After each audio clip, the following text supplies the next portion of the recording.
you guys look amazing. And Patrick, how much fun did you have making the movie? I know you're a big football fan, right? Yes, I am. Okay, what's your favorite team? Well, growing up, it was the Jets and the Giants, but I skip around. I follow players too, so I always liked Peyton Manning, so I'd root for him if my teams weren't in it. But since doing the film, and I told Ivan and the writers that now that I'm the general manager of the Seattle Seahawks, I said this last June that they were going to win the Super Bowl. Wow. Okay, those are some big words.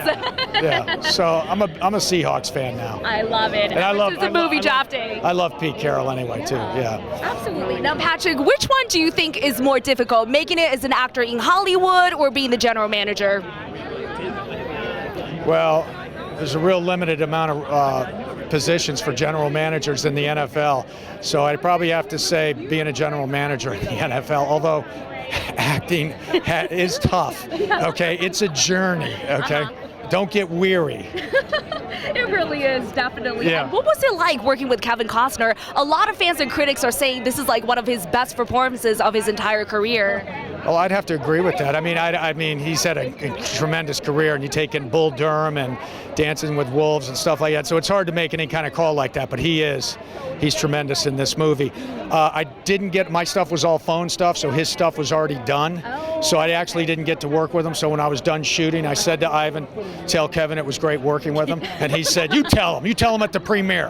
I said, all right. Oh, did you see him tonight yet? Is he there? I haven't seen him, but I look forward to meeting him. I've been a fan of his for a long time. Absolutely. Yeah. And of course, Draft Day is really a movie about making sacrifices, going with your gut instinct, believing something when nobody else did. Did you ever kind of put everything on the line for something, maybe a film or a role that you really believed in?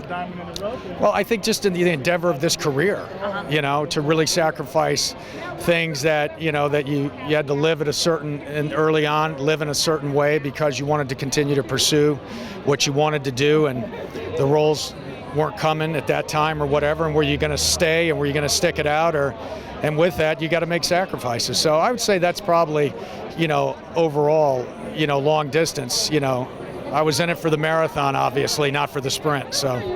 Absolutely, and you still remember the non-union days, right?